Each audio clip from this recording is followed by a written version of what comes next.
Ready, set, go. Here we go. Hi. Look weekly. Weekly. It's been a little while. Close. Well, we've had a lot going on in the first spring break, and we had a lot going on. A lot of technology training in the first couple months. It's been very busy. It's been very busy. Mm-hmm. How are you doing with that? I think it's good. So I was going to take a drink. I thought you were going to talk about like the market for a second. Oh, I can do that too. No, it's been good. Docem, it's a learning curve, right? We're replacing a lot of stuff both at a brokerage and an agent level, and so it's a bit to learn. But the agents who have been getting into it and taking the time to learn it, especially like in the middle of a deal, I think are starting to really see the efficiency both for them and then obviously from the brokerage as well. So it's good, but it definitely requires people to take a little bit of time. You're not going to pop in there and just start clicking buttons and know what you're doing, but that's why we have so much content for people to learn from in our university. Please use the university. Yes, and you just made a comment to me earlier. We've now got over 100 people. 130 people. We nearly have all of our agents in the university now, which is amazing. Yeah, which that is where you can go and watch videos, and we've got how to do everything. Stuff that's coming too. So like some people like written stuff, some people like workflow charts. So that's coming as well. So it's constantly getting new stuff. We're constantly trying to make sure that we can make agents' lives easier. Yeah. And I think as agents get into it, they're definitely seeing why it's a big benefit, but it's just different. Yeah. It's different than what we're used to. Well, and I think what we've observed is that, the agents who got into it right away, dove in, took the training, watched the videos, and have spent time in it. Now the feedback is, this is great. We get it. It's better. It's more efficient. It's, I'm in one program instead of 4 programs or whatever. Yep. And so there's now a growing large cohort of those people who are smooth and efficient in it. Mm-hmm. And then we got some people who are still in the in-between who are trying to figure it out. And then we still even got a few lagging back who have reluctantly, I guess, not wanted to learn, or maybe haven't, who knows. But I think a part of it too is, the market's slow, which is one of the reasons why we did it at the time that we did it. But because it's slow, agents don't need to always be creating deals, dealing with offers. Yeah. But this is the best. For me, that's the best time they should be learning, because you can go in there and mess around with it. Well, because it's a panic at 7:30 p.m. at night when you're scrambling to write an offer and you haven't tried something. You're mad that Justin's not responding to your text or email. That's right. Yeah. Yeah.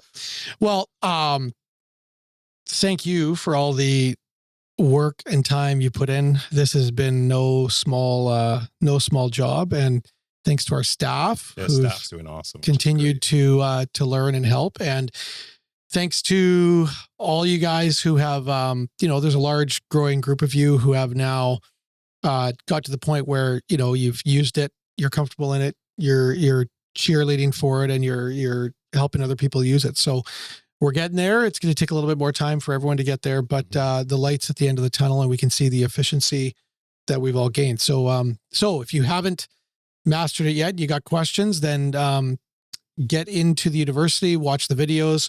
We're probably going to do some more training coming up, I think. Yeah, we're going to try and do some more training, maybe me going between the offices. We'll see how that works. Yeah. And then I was just going to say also, when you do get stuck, if the university is not, some people aren't video people or reading people, call the office. We have staff and people in our different locations, or at least can get you to the right person that'll walk you through where you're stuck. So there's no reason to be stuck and panicking. But if it's at night, 7:30, then.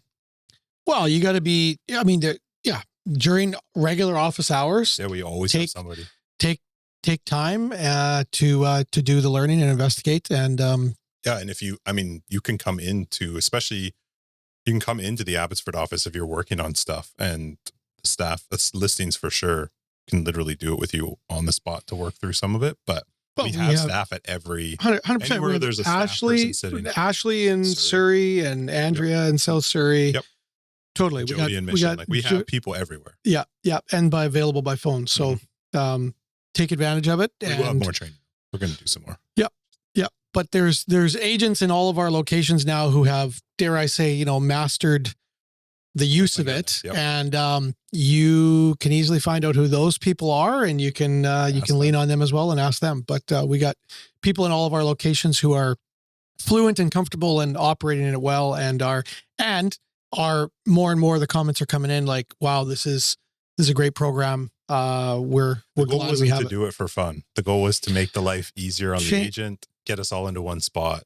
Yeah, change sucks. Change is not fun, but we have to adapt with the times and get more updated programs. Like it, and really, if you think about real estate and technology in the last 20 years, there just have not been any movement. Like we have been stagnant for such a long time that it's just sort of felt like this is it. This is how you do real estate. And so I think, yeah, shifting that up a little bit comes with some challenges, but it's really, really good for agents because it's getting you into something new, something fresh, and something that is way more efficient, cheaper too. Yeah. Okay. What's next? What else should we talk about? You want to hit on the market a little bit? Yeah, let's talk about the market. We are in, what are we, April? Today's April 1. Yeah, today's the day that you see all the weird stuff go out about, maybe, I don't know if this is going to go out April 1 or April 2, but today's the day. Today's the day that you see all the weird stuff go out online and everyone falls for it. Mm-hmm. So we've just come through March. Yep. And I just had the data in front of me here. I just want to pull it up so it's fresh in my brain. The stats for March aren't out yet. I can tell you from our own stuff in the back end system that there's definitely been a jump since February. Oh yeah. So we're going to have our office meeting next week. Yep. And by that time we will have compiled our office data, but I can say absolutely no question, deal volume in March is up in comparison to February. And February was up from January.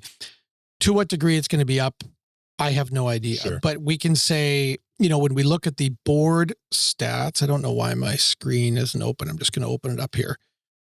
If I just go to Paragon, the deals processed, now we're at 22 of 22 working days or whatever for the end of the month. And I believe we're up about 10% month over month. Yeah, here it is. So March 26, so they're reporting 996 transactions. So still under 1,000 transactions. That number will change because there will be deals that come in the coming days that are still attributed to March. So we're going to barely cross 1,000 transactions in March of 26, which is exactly what we did last year. So last March was 1,025. Right now we're at 996. I'll bet you by the time everything's all out of the wash, we're probably going to be right around 1,025.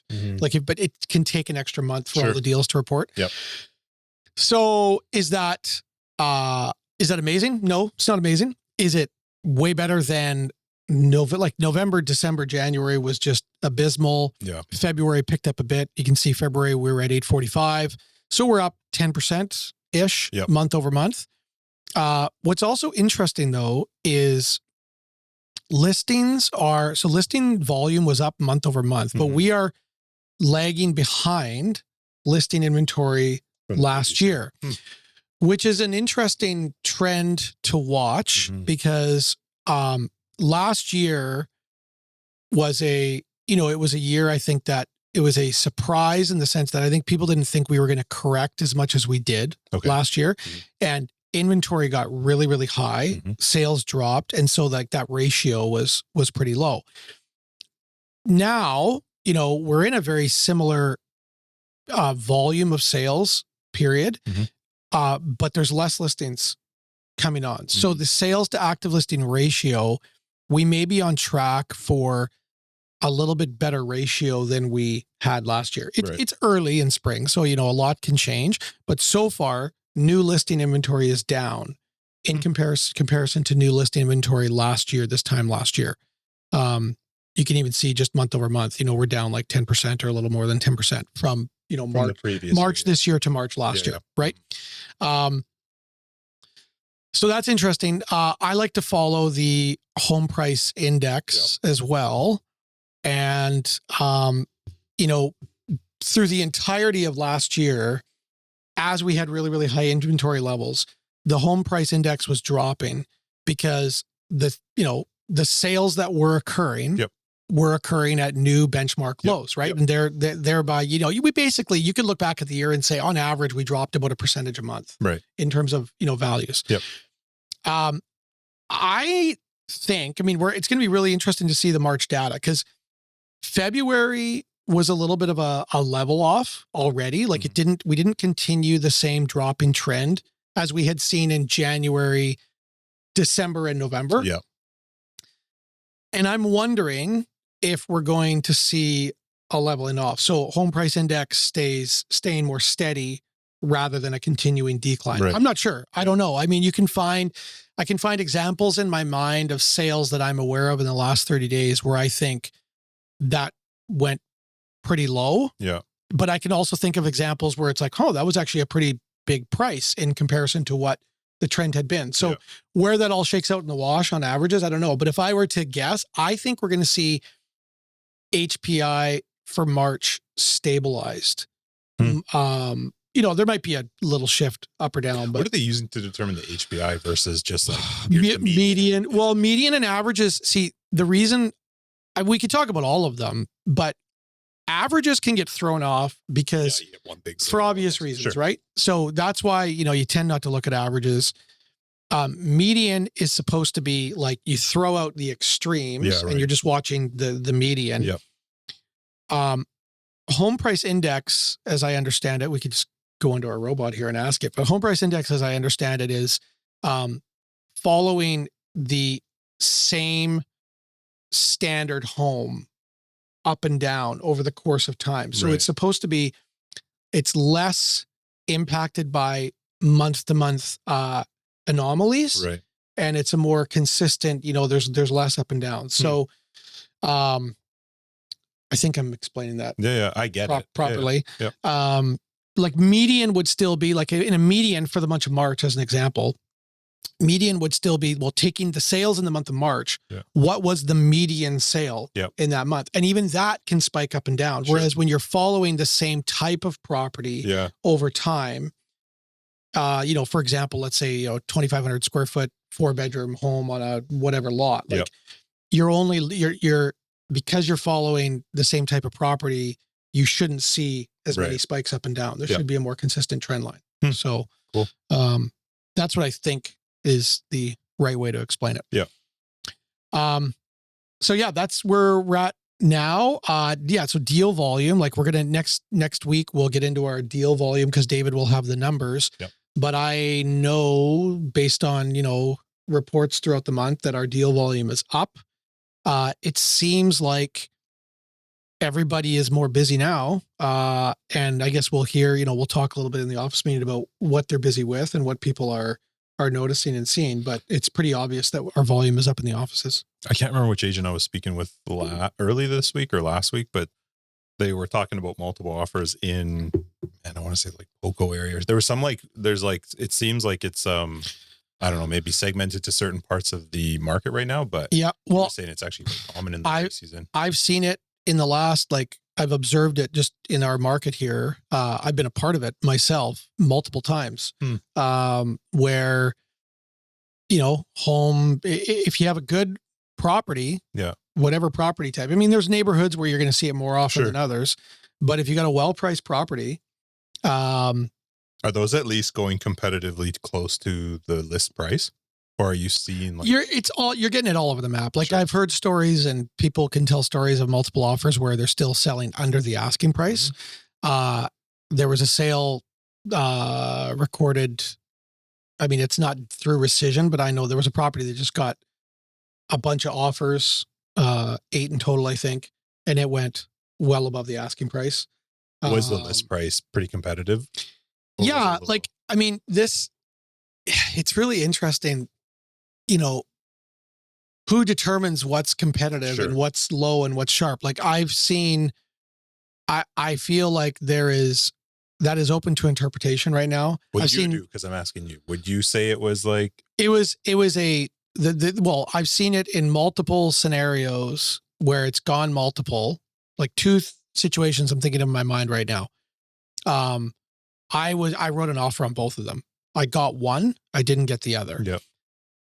In both cases, the property sold for exactly what I thought they should. And I think the pricing strategy was exactly the right way to handle it.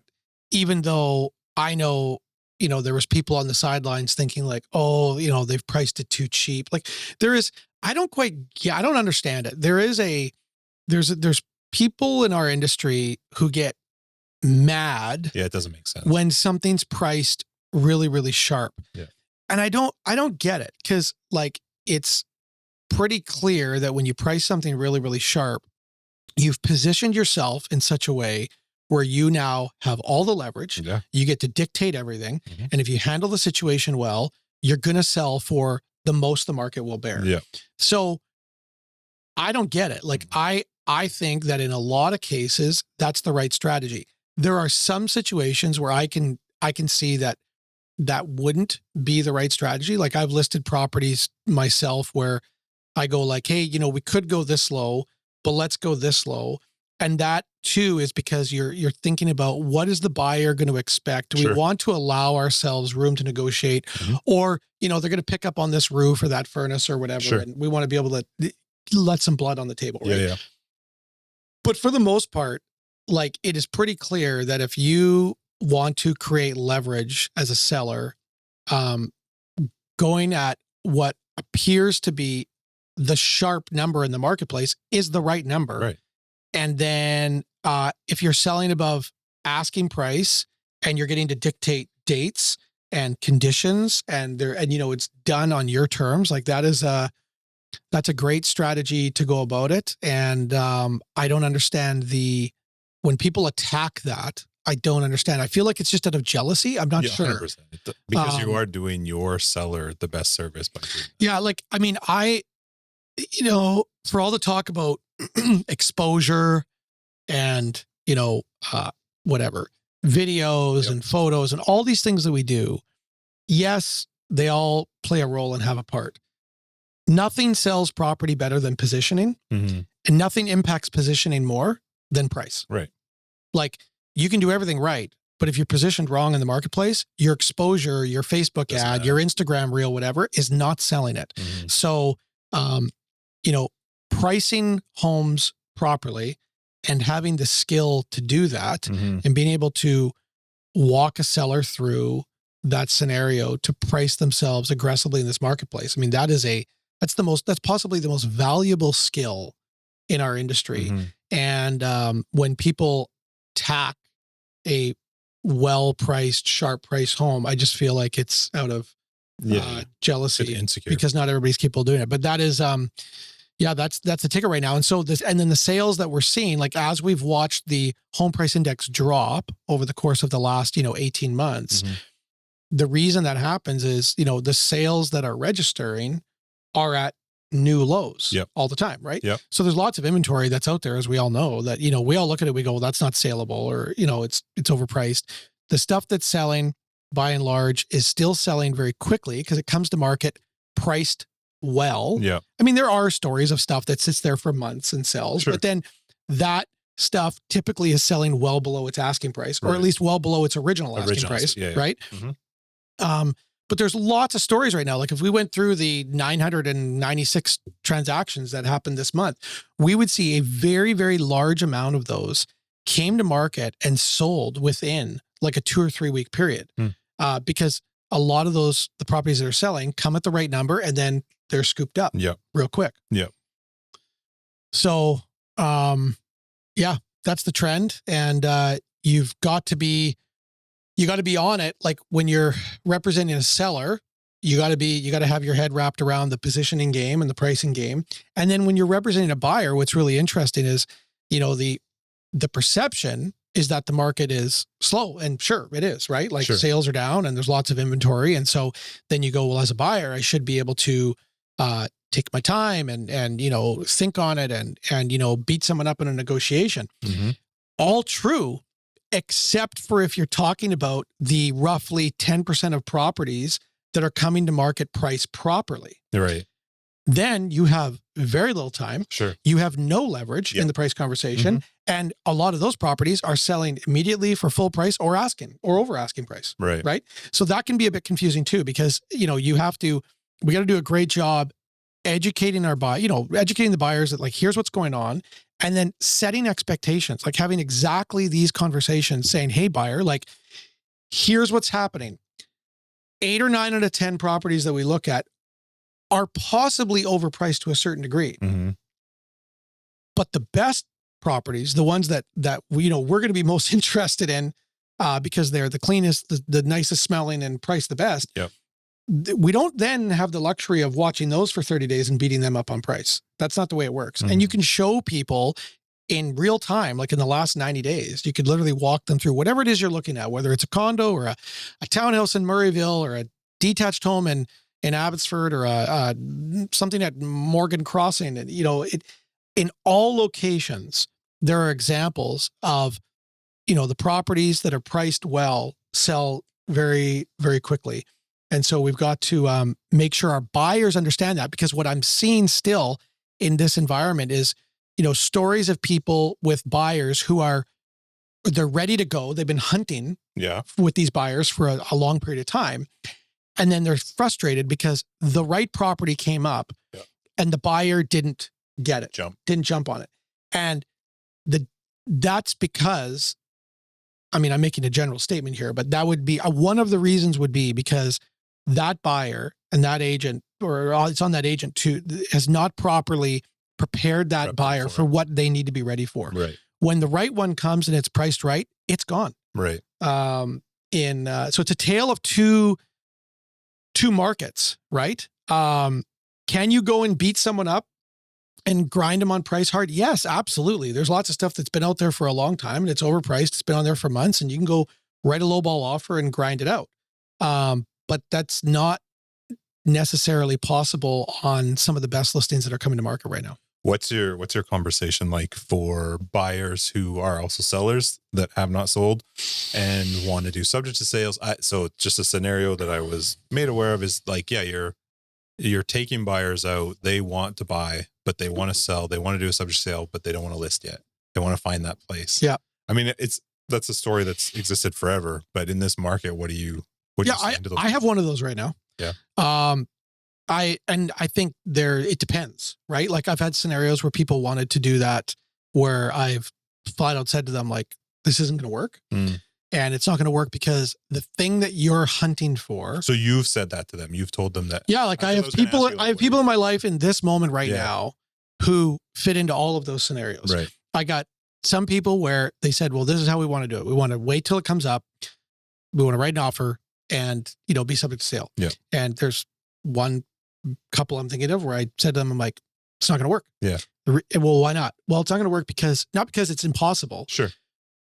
Because the thing that we're hunting for, even in this environment where, the market is apparently in our favor, it's too rare. Right. It's too hard to come by. And when it comes up, there's 19 other people that can buy it and will buy it. And even if there's only one other person that will buy it. So in that scenario, we're at a bit of we are sorting out in our minds what to do. And the real strategy is, sell what we need to sell and then be ready. And that scares people. So I had somebody else, I'll talk about another couple, where I had that. Mm-hmm. We were stuck. We had actually missed out on something. Mm-hmm. So then this is going back, we made this decision last fall. We sold their property last fall and took on the mindset, okay, we're moving, we're doing this. We sold their property. Part of the plan was, we will rent if need be. Yep. So we sold the home, cash in hand, didn't find something in time. So sold, not like. No, sold, like done, like sold. Okay. They're in a short-term rental. Yeah. Yep. And guess what? We're cash buyers right now. So that deal completed. The deal was done before Christmas. Mm-hmm. It completed like February.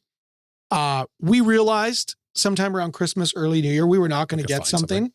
Did they have problem renting? Did they have a problem? No. I've heard the rental market's actually gone down a bit. You know where we found a rental?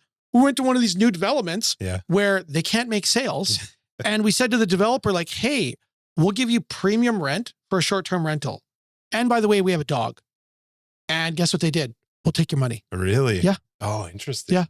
Oh. So we are now cash in hand, ready to buy. And, everyone goes, well, I'm not moving twice or whatever. Well, okay. We can all, I get it. You can find a reason. But you can find a reason not to. But if you are motivated to make the move, this is the type of scenario we've got to walk clients through. And in this particular case, like we had missed out on something. It wasn't possible to be subject to sale. This is the only way it's going to work.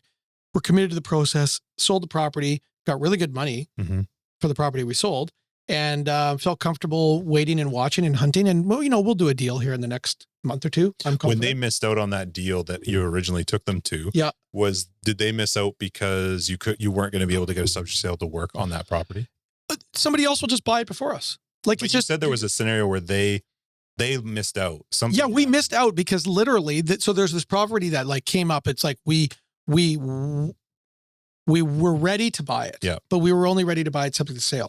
It comes to market. It's like brand new on the market. So we look at it. We like it. Are the sellers going to take a subject to sale offer on day one? Right. No. They sold it like 10 days later to somebody else. So we never wrote an offer because we knew we couldn't, they wouldn't even take our offer. Okay. So, and we didn't have an offer on our place that we were trying to sell at that time. Was it up for sale? It was up for sale. Okay. Yeah, we were up for sale, trying to do the whole, just trying to play the game, right? You put it up for sale. Hopefully we can find something. And then you're in that awkward space of like, well, someone brings you an offer on your home. What are we going to do? Ask them to give us, like, I've been through the whole song and dance. Like, I get it. It's hard. Yeah. Every scenario is different. I've got another one, right? So that is what we did there. Yeah. We said, after we tried, I was able to go back to them and say, guys, we're going to have a little heart-to-heart conversation here. Yep. And we just flat out said, like, this doesn't work. You've seen now that this doesn't work. But that scenario is probably what was the catalyst to them. Sure. We needed to go through the pain to realize it wasn't going to work. Yeah. So, but I have another one. I mean, like everyone's got tons of these right now, right? Where same thing. And it's highly unlikely we're going to be able to buy what we want without being sold. Yeah. Or the ability to buy without selling, right? There's always that too, right? Yeah. So we're in the middle of that conversation right now, and we are determining how to proceed. And the way to proceed is most likely going to be, okay, fine. We either commit to selling and commit to potentially being homeless or renting short-term, or figure out a financial path to being able to buy without selling. Yeah. Is that the bank of mom and dad? Is that like whatever? But like, it's one of those two things. Otherwise, we are stuck. But one thing we're not going to do is just pretend and tell ourselves that when the right home comes up, we can just buy it subject to sale. Sure. Because we've seen enough evidence in the marketplace to know that unless something comes up that is the right fit and overpriced, sure, will it sit there? Yeah, but it's overpriced. So do you want to buy something overpriced? No, nobody wants to buy something overpriced. Sure. So, and then I do have another scenario right now where the thing that these people are looking for, that segment of the market is incredibly slow and dead. Okay. So we can go and write offers subject to sale. Yep. And because of how slow that part of the market is, all of those sellers would be happy to take that offer. Yeah, yeah. And then we've got their place ready to roll. Like I've got photos, measurements done, ready for a really sharp price to hit the market at.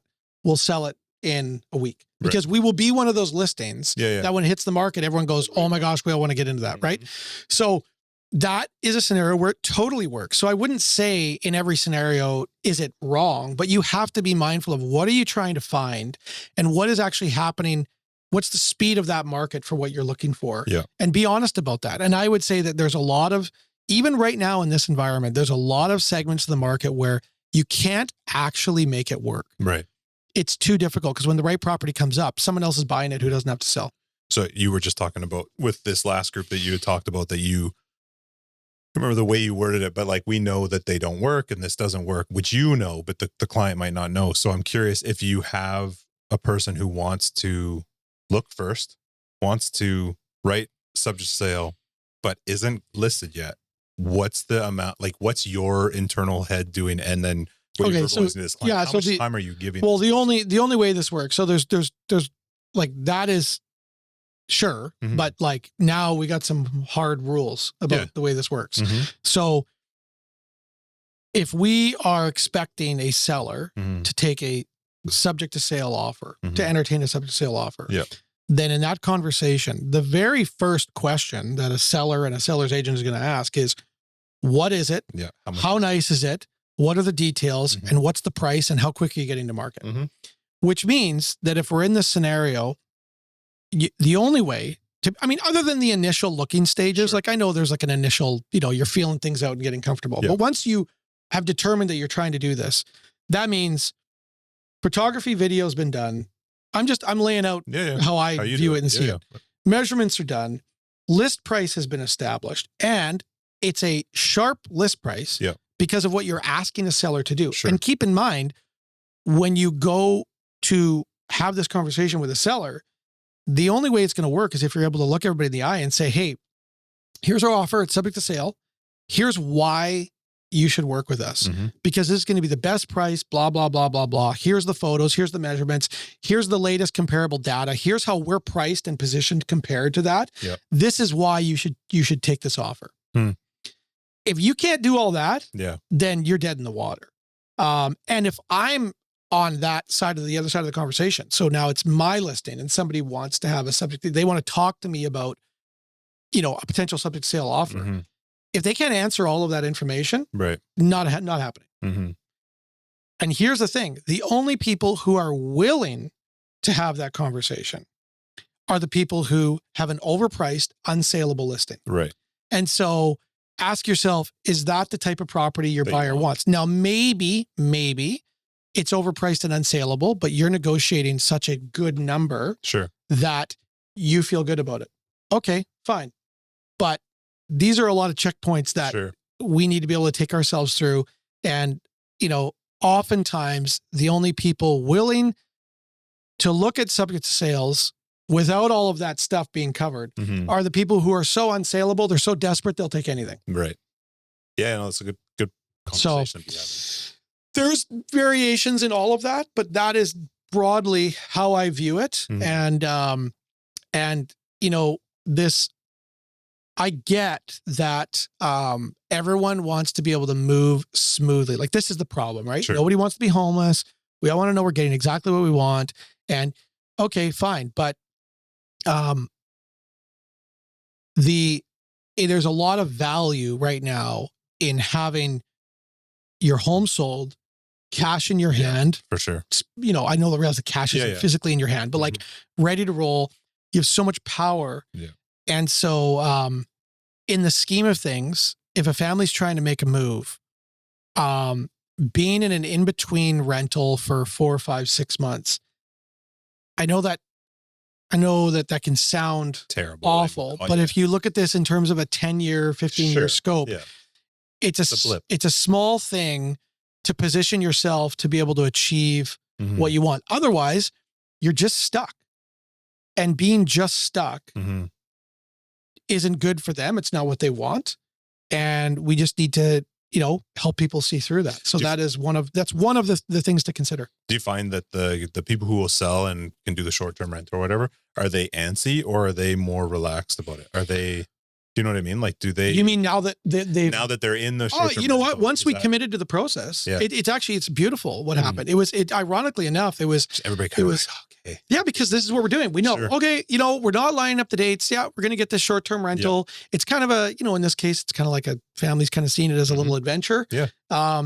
And now there's actually a huge freedom in that too. There's huge. Yes. So, as we go and look at properties now, like we know we're the boss. Yeah. We are totally like, we know everything we walk into. It's like, we're better than every other buyer here, like, or for the most part anyway. Right. So there's huge power in that. Right. So I would say, can everybody make that work? Maybe not, but there's more people that could make that work than exactly. Yeah, for sure. Yeah. And, some of our job is it has always been this, it's to help people see through what they perceive to be difficult things to help them end up where they want to end up. And of course, along that path, we want to help them avoid as much pain as possible.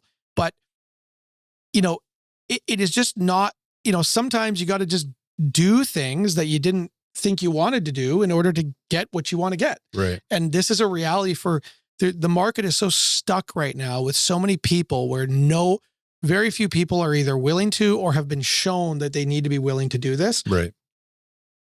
And if they did, a lot more people would would be solving their problems and end up where they want to end up. Mm-hmm. Cool. So yeah. Sweet. I thought, yeah, did you have one more question, or did we nail on? No, I worked mine right into your conversation. I just flowed right there. into it. Yeah. There we go. There we go. Oh, I had one more thing. I wanted to. I know we probably got to wrap soon, but you know, I've mentioned I talked about the fact that we need to find and hunt opportunities in this environment. Yep. I think the last couple office meetings I've probably alluded to this, and I used some examples, and one of the examples I gave was reaching out to developers who are sitting on I remember this product. Yeah. Mm-hmm. So I just wanted to briefly mention this again and update that, like, since a month ago and 2 months ago, since I was talking about this, like, personally, I've been involved in scenarios where I have found opportunities for people at heavily discounted prices, where talking to developers where they had, they were supposed to have completion on their whole building. They lost a certain percentage and they need deals. Mm-hmm. And the product isn't listed on MLS at a reduced rate, because you got to understand, from the perspective of a developer, let's say they've got 30 or 40 units that they're stuck with. Yep. They're not going to take 5 units and put them on at like really, really low prices, because the moment they do that, may as well you've now lowered the bar and everything for else. everything. Yeah. So this is where, like, we have to use our big brains, and we have to think, like, okay, yes, they might have something listed on MLS for $5.99. Yeah. They might be willing to do a deal for $5.29. Right. They're not going to list it for $5.29. You need to have the conversations, and it would be something like this. So, I know that, ideally you talk to somebody who's like either senior sales or maybe even behind the sales people, but it's like this. Hey, I've got a couple people I'm working with who are opportunistic. They're not willing to pay the numbers that we're seeing advertised. They're ready to roll and they want to get a good deal, and they'll close quickly and they have the money. And so all I want to know is this a project that we should be focused on or not? Right. How motivated is the developer here? And do they want to do painful deals? Because if they're willing to do painful deals, I could probably make a handful of sales. And I had you doing this because you have buyers in mind, or just because you so I went to like, again, this is about, we have to do the work. The work does not walk in the door. Right. So I didn't get a call one day from somebody in my life and say, hey, Andrew, I really want to go buy a condo. What happened was I thought, you know what? I know people who should be buying some of these things cheap. So I called a handful of people up that I know, and I said, hey, I don't have anything in stone. I said, but here's what I'm thinking. You're going to buy a few of these at really cheap rates. And some of the initial response was like, well, no, I don't know if I want it. I said, no. Hang on a second. You're going to buy them at really, really low numbers, like the kind of numbers where, like, you're actually not going to be able to say no. And of course that got their attention. They said, well, if you start talking to me like that, then I want to do it. I said, okay, great. I just wanted to run this by you. Here's generally what I'm thinking. I'm going to work on this. I'm going to get back to you. And I did. I went to multiple developments and had these conversations. And some of the developers what's the worst case? They say no. Exactly. Some of them told me to pound sand. They were like, no, we're not desperate. Great. I don't want to talk to you. But guess what? A few of them were like, I'm desperate. Perfect.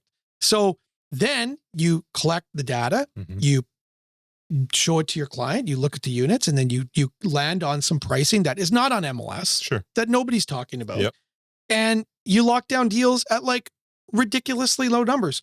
But that's not going to be listed on MLS. Also, even the sale price that wouldn't be like historical from like MLS perspective, because they wouldn't know that. No. These deals are all being done off MLS. But that's what I mean. It's good for the developer as well. Yeah. And so right now, what's happening right now is developers are in certain situations, not in all situations, they need cash. Lending's been cut off. They are behind on their covenants and their developments. Like, they lost a certain percentage of deals. They can't get lending released on the next phase or project or whatever. There are deals happening right now that are really, really cheap, low numbers, but you got to find them. They're not going to be listed on MLS. They're not going to be posted publicly, because the moment they do that, they've now devalued the rest of their inventory. You got to do the work, and you can find transactions that are out there, but you got to do the work. You got to do like this. I've worked on this for 2 months. Yeah. And now potentially something's coming to fruition. So, Cool. I was in conversations with an individual a couple of days ago. This person told me that she made 36 outgoing communications in a day. Okay. And had 6 incoming communications that day. We're talking to clients, right? An agent to clients? Yeah, this was actually database or something. I didn't get permission to mention the person's name, so I shouldn't. But point being, 36 texts, emails, calls, DMs, whatever. Yeah. Right? Because her comment was like, "Geez, like no, like it's quiet." Yeah. Right. 36 outgoing calls, 6 came in. Of the 6 that came in, all of these calls were like with ideas or opportunities, or I think you should consider this. 6 came back. Of the 6 that came back, 2 led to, okay, let's look at this. This sounds really interesting. But that doesn't happen without the 36 calls. Sure. 36 to get 6 incoming calls. If you don't make the 36 calls, guess what? You don't get the 6, and you certainly don't end up with the 2. So, we were in an era for so long where the calls just came in, right? Well, guess what? Right now, the call, we know this. I'm not trying to sound like I'm reprimanding, but the calls don't come in, right? Sure. We are in sales. We have to find the opportunities. We got to go through our database of people, think through the families that we have who might need to upsize, the people we know who might want to downsize, the people we know who would and could or should buy some secondary property because of, the deals that we can find them. All of these things. The worst thing that can happen is someone says no. But if you do the work and you find the opportunities and you bring it to people, number one, you're providing value as their agent. And number two, that is how transactions, those that do more than their share of transactions right now, that's how it's happening. If we just sit around hoping that people are going to feel good about the economy, feel good about real estate and call us, it's not going to happen. Even the 6 that came back from that 36 will eventually lead to something, even if it wasn't only 2 right now. Like those are actually decent odds. Yeah, I mean, that was one story of one individual. I don't know, who all those 36 people were, but still, 36 is a lot of outgoing communications in a day. Yeah. And maybe some of those calls were just checking in on you, whatever. But how many people can say in the last 90 days, how many people can say that they made 36 outgoing communications in a day? Yeah. Like cold outgoing communications. Probably not many. And guess what? This person is busy. Yeah. Because I know that's not the only day that she's done that kind of work, right? She's done lots. Was that purposeful planning 36 or just happened to be? It just happened to be. It was just, we were just chatting, her and I, and she said, "Hey, guess what I did today?" Is that consistent for her though? Is the plan? No, it's not 36 every day. Sure. But like the point is that there are people right now in this environment, I mean, waiting for we got people in our brokerage. I mean, I know everybody in our brokerage. I know people who are like, there's people that are, working their ass off, working the phone, and the results are there, right? Yeah. Even in this environment. But you got to take initiative. You got to have an idea, right? Value to share with people. You have to do the work, do the hunting, find where the opportunities are. Another thing that I've done this, and I know somebody else did this as well. They went through their database and they said, let's say your database is 150 people. Yeah.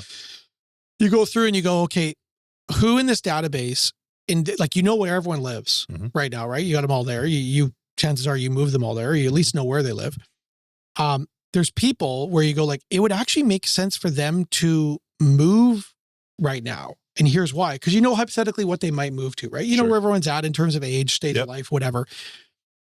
Maybe when you go through your 150 people, there's like 7 where it's like, this would make sense. So you pull the 7, you create a scenario in your, you put some time into this and you look at the value of their property, the value of what they might move to or whatever. You do a little bit of work and then you reach out to them. And the reach out is like, hey, reaching out to a few people with a specific idea. I wanted to discuss with you if there's a potential move in your family's future. Right. This might be totally out of the blue. Maybe you haven't been thinking this, But the market, as you probably know, has changed over the last few years. There's particular opportunities out there for people who would be in a move up scenario. Mm-hmm. I thought you might be in a move up scenario in the next few years. What if we sit down for 30 or 45 minutes and I walk you through current numbers and show you what the opportunity looks like? No strings attached. Sure. I'd like to see you anyway. We could have a coffee together. Yep. But, I want you to see what it looks like, because I think there's opportunities out there today that you might want to know about. Sure. And again, I think the reason we don't make those calls is two-part. Number one, I think inherently we're lazy. Mm-hmm. But number two, people are afraid, right? Yeah, they're afraid of sounding salesy, mm-hmm. or afraid of being told no, right? Nobody wants to be told no. Rejection hurts. But you can frame this conversation in such a way where you are genuinely calling to help. Yeah. You're saying I want to show you something that I've come across.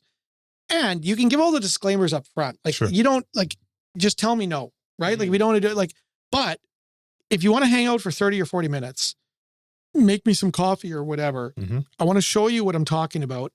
And then there's also the other piece, right? The lending world's also crazy. Mm-hmm. Maybe you guys are coming up to a mortgage renewal, or you're close to a mortgage renewal, and you're just analyzing all these things. Mm-hmm. I want to share that info with you as well. Sure. So, package that all in, mm-hmm. and all of this leads to meetings that you otherwise wouldn't have if you don't put the work in. Mm-hmm. And it's those meetings that can lead to transactions that you definitely wouldn't have had mm-hmm. had you not put the work in. And it doesn't even necessarily from that. That's the difference. The people that are doing more business right now are having those types of interactions. They are initiating. We have to be initiators. Right. We can't just sit back and wait for the world to initiate. That's not going to happen in this environment. Sweet. Good. Done. See everybody. Office meeting next week. Wednesday. Yeah. 10 o'clock. Yep. And we'll have the details on the data and the stats for the month of March, and we can answer more Docem questions there. Be there. And giddy up. Happy selling. Yeah. Have a great Easter. The weather looks incredible. Yeah, it's awesome for Easter. So sweet. Okay. See you, everyone. Thanks.